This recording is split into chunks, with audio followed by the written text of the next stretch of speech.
what a morning. The panel this morning, gift cards. So excited to follow up on gift cards. I realize I need a clicker. Hold on one second. Let me go grab the ticket. Okay. So I'm just going to keep going, and then the slides will catch up. Okay, so we are going to be talking about data and how you can use data to just take your business to the next level. And this conference is all about your shine and taking business to the next level, but what makes this session different is we will be sharing with you what we are looking at behind the scenes, which is all the numbers that are powering all of these insights and strategies that we're giving you. And so, of course, to do that, I'm joined here by two of the smartest people in the room. And they are members of our amazing data team, often doing so much work behind the scenes to bring you some of the features that were just discussed in the hackathon and much, much more. Okay, let's catch up here. That's us. You've met us already. Okay, so let's just get into it. So what I'm going to do is I'm going to share this whole session is organized in 5 tips. I'm going to share the tips and then pass it to these wonderful colleagues over here who are going to share the data behind the tips to give you a better understanding of how to use them. Okay, so the first one, trends. I don't know about you, but it seems like there is a new trend every day. Every time I turn around on the internet, there's some other trend that's going viral that honestly, I don't understand half of them. You guys probably do. But what do you do about this? So I'm going to pass it over to Ayush, who's going to talk a little bit about capitalizing on trends. Tracy, we have some of the most trendiest people on the planet right here. They know what they are doing. Let me ask you guys, what were the 2 most popular culture trends this summer that ruled the charts? Barbie. How many Barbie core fans here? Quite a few. What was the next one? Swifties. How many Swifties out here? Woohoo! Well, I have to admit, I have listened to so many of her songs while driving to work that now I'm probably a Swiftie as well. Well, these 2 were the top 2 trends, and we saw those sales spike up tremendously during the time that they were popular. You can see the 2 trends on top. The dark line is the Swiftie trend, and the pink line is the Barbie trend. When Taylor Swift started doing her concerts in the US, it spiked up 6 times compared to last year, all the merch that she was part of. And it remained very consistent at 6x for roughly about 6 months before her concerts ended in the US. And if you guys have some inkling, I'm sure you know there are shows coming back to the US sometime in future. So if you want to capitalize on that trend, Swiftie is the way to go.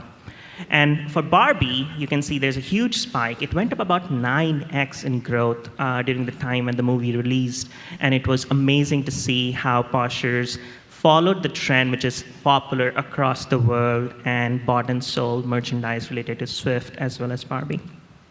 So definitely be on top of your trend, which I'm sure you are. And the second tip I want to give on seasonality here is just follow the basic seasonality of the merchandise which people love to buy during a particular season. So swims and shorts are really popular during summers, which are the pink 2 lines that you see on top. And you can clearly see sweaters and jackets are really popular during winter time, November, December, October period. However, the key here is to start early. Now, if you look at swims and shorts trend line, the pink one, it actually starts picking up way before in January and February. Now, who would have thought people would buy and sell during winter season for swims and shorts? But it actually shows in the data that if you want to maximize the sales for these kinds of merchandise, you should not wait up till the season begins. You should actually start way in advance because many people do like to buy before the season begins. So those are some of the 2 tips from the seasonality as well as pop culture trends perspective. Thanks, Ayush. And since you all know about the trends, you can apply that strategy a lot better than I could if I was running my own closet. Okay, so trends are what's happening in the outside world and how you can, if you'd like, change your strategies in order to capitalize on trends.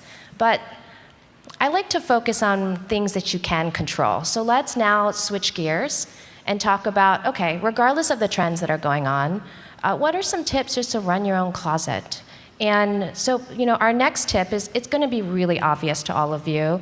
List more, list different categories, and then list new items. So it's that this tip is not new, but what I want to do is now spend a few minutes. I'm going to pass it to KP, and he's going to tell you the data behind why you should do these things. So take it away, KP. Thanks, Tracy. Firstly, super excited and thankful to be here at PoshFest with you. So let's dive in. Let's look at some of the data points and look at some practical tips that help you grow your business and make more sales. Let's dive in. Okay, so the first tip, list more. As Tracy said, it's pretty obvious, but why is listing more important? It brings more buyers to your closet. It brings more visibility to the listings in your closet. Both new and existing listings to your closet will get more visibility by listing more. And we have some proof points to support that. So new closets and new sellers that are starting their journey on Poshmark, if you've listed more than 10 items in your closet, you have 4 times better chance of making a sale in your first month. 4 times better chance of making a sale in your first month. So again, it emphasizes the power of listing more in your closet.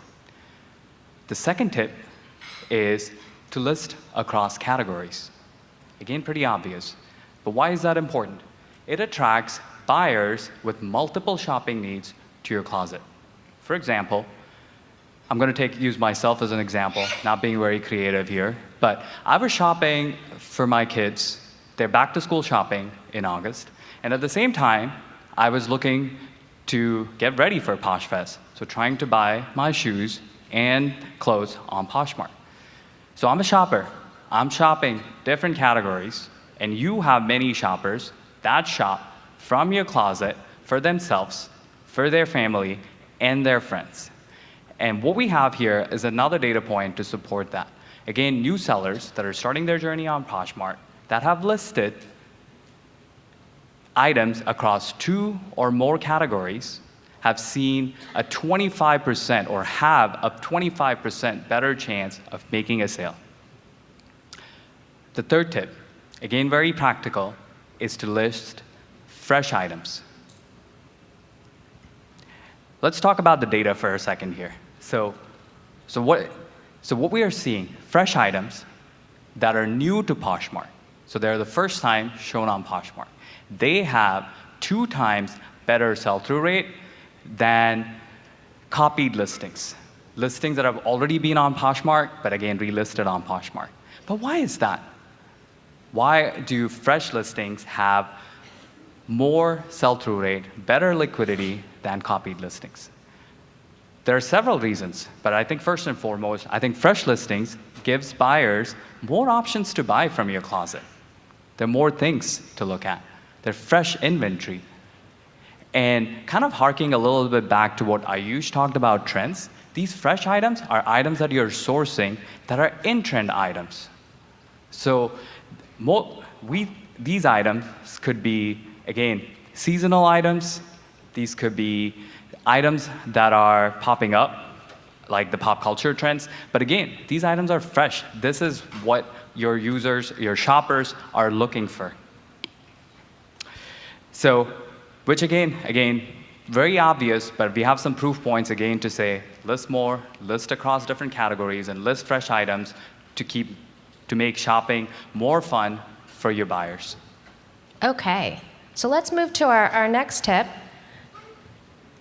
Everyone knows offers is a seller's best friend, but back to you, KP. Why? Who does not like a good offer, right? All of us here do, right? And we all love making OTLs and receiving offers, and we have used them, right? But how important is offers and integral to Poshmark? Let's take a poll here. How many of you think that 75% or more of your sales come from offers? Please, okay, all right. Wow. A lot of you. Please keep your hands raised. How many of you think 50% or more of your sales come from offers? We got about most of the room. How many of you think 25% or more of your sales come from offers? Okay, I think now we got most of the audience here. What we see from data is 2/3 of sales on Poshmark come from offers. So again, emphasizing that offers are such an integral part of Poshmark. So thank you for engaging with your buyers, using OTLs as a tool, responding to those buyer offers, and making Poshmark such a fun place to shop. Now, I think the next one may come as a little bit of a surprise, but even the lowball offers are offers that convert into sales. What we see is that 30% of lowball offers, a lowball offer is an offer which is less than 50% of listing price, also convert when you counter them. So continue to engage with your buyers, continue to respond to those to their offers, and make offers your best friend to make sales on Poshmark. Thanks, KP. Okay, let's switch tracks here. Tracks. I think tracks. We talked a lot about basic closet management in our tips today. Now I'd like to shift us in a new direction. Let's talk about some of these new tools that we've launched recently and that you've been hearing about at PoshFest. So there's 2 features that we're going to talk about in particular. The first is Promoted Closet, and then we're going to go into Posh Shows, and then we're going to wrap it up. So KP, tell us a little bit more about why we should care about Promoted Closets. No, good question, Tracy. Yeah, I was at the Product Knowledge Hub, and a lot of you have walked in, and Manish announced yesterday that we launched Promoted Closet. But let's ask ourselves, what is Promoted Closet? Essentially, it is a paid marketing tool to increase visibility to your listings in your closet. We launched in beta earlier this year, and I'm really excited to share some early insights that I think that we find it very encouraging, and I hope you will consider trying Promoted Closet. So what we're seeing is Promoted Closets essentially boost listing views of items in your closet. We see about an 80% increase in listing views for sellers that have tried Promoted Closet from Promoted Closet listings. And what we are also seeing is that sellers are making $4 to $6 in sales for every $1 they have spent in promoting their closet. Now you're wondering, how do I get my hands on Promoted Closet? Yes, everyone who is here attending PoshFest has access to Promoted Closet. If you haven't activated, please stop by at Product Knowledge Hub and activate your free trial. Last tip. We're going to talk about shows. And there's so much we could talk about. I personally could talk about Posh Shows for like 5 hours. But what I think is so wonderful that we want to talk about is really about the connection that shows gives you. So whether it's seller connection or connecting with your shoppers in a very meaningful way. And so, Ayush, can you tell us a little bit about the data of this connection? Before the data, I want to admit something. I am a big fan of some of the Posh Show hosts here. I sneakily go inside your shows, watch it, follow you on Instagram, learn about you, connect with you. You probably don't know me, but I know you. I've seen you guys. It's amazing. Now you have to give them your closet. Don't be a creeper. Tell them who you are, what your username is. So they can say hi to you when you drop into their next show. My closet is Ayush G. So if you see me, it's me. So the reason I'm mentioning this is such a great tool to connect with your audience, your viewers, your shoppers, that nothing like that has existed on Poshmark before.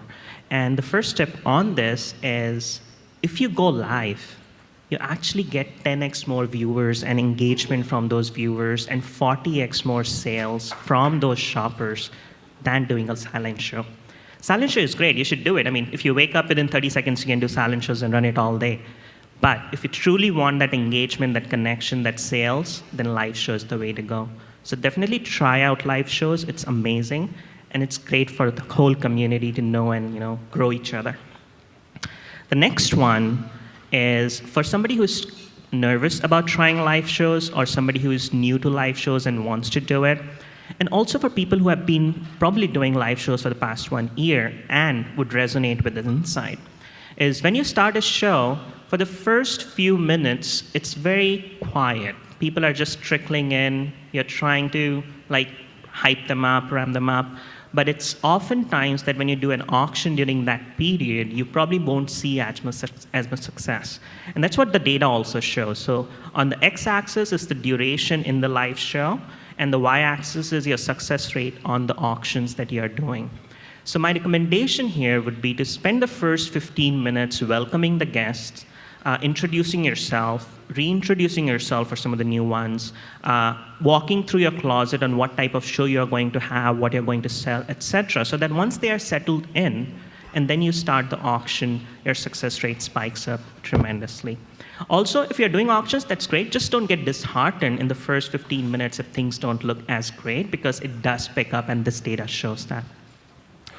And the final tip on this is sell together shows. So a lot of you, in fact, all of you here have Posh Show access, and you have been doing an amazing job connecting with the community and helping other people sell via your shows through Sell Together, which is great. So congratulations on doing that. And for people who don't currently have access to shows, this is the way to participate in shows in a phenomenal way. Why am I saying that? Sell Together shows, anybody who tries to sell via Sell Together show, like do their auctions on somebody else's show, there's a 50% chance that you would make a sale. And we have seen this very consistently for the past 1 year, that there's a 50% chance of you making a sale if you sell on somebody else's show. So definitely try it out. It's great for the community. It's like together we grow at the core of it. So that would be my last tip on shows.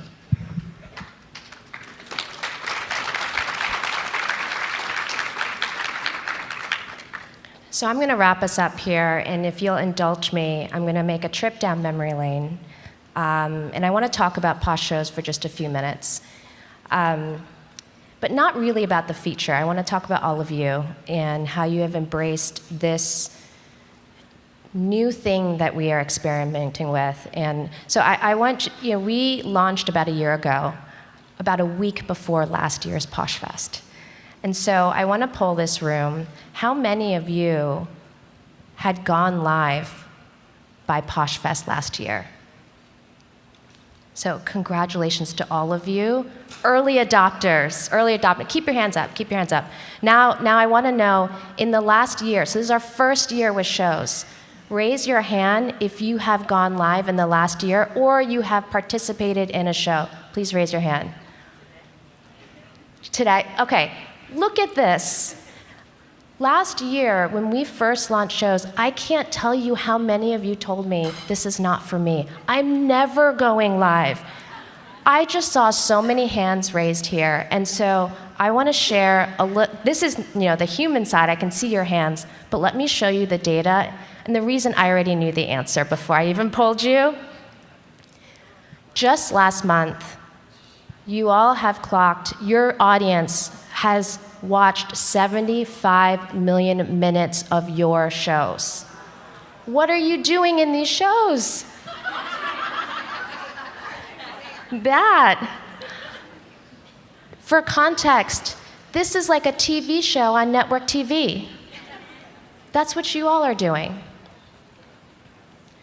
And not just are they coming and watching you and connecting with you, but the other thing I wanted to share is when they're coming, they are so energized by your show, by who you are, your shine, your uniqueness, that they're so excited they want to go to other shows. And then they go to other people's closets, and the energy is spreading throughout our community. And so I know that there are some of you who didn't raise your hand and you haven't gone live yet, and maybe you'll try it. Maybe you'll try it in the studio this afternoon, or maybe it's not for you. But my point is, it's okay. If you want to be a host, be a host. If you don't, that's okay, because what's happening is the people who did raise your hand, as they see success, you also see success. They're bringing in buyers that will come to you too. And it happens the other way around as well. Even if you don't go live, you are bringing buyers in you are engaging with them in your own way, and you are spreading that energy to the person sitting next to you.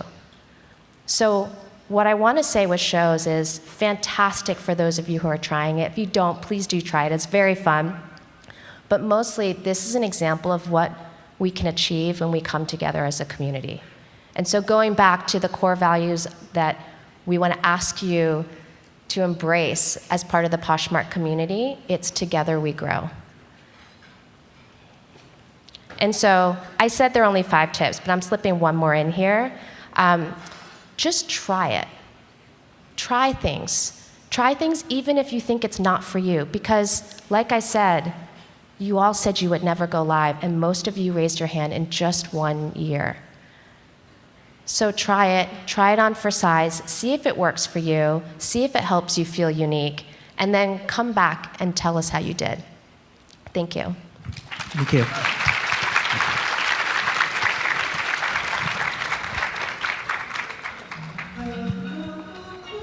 Swifties.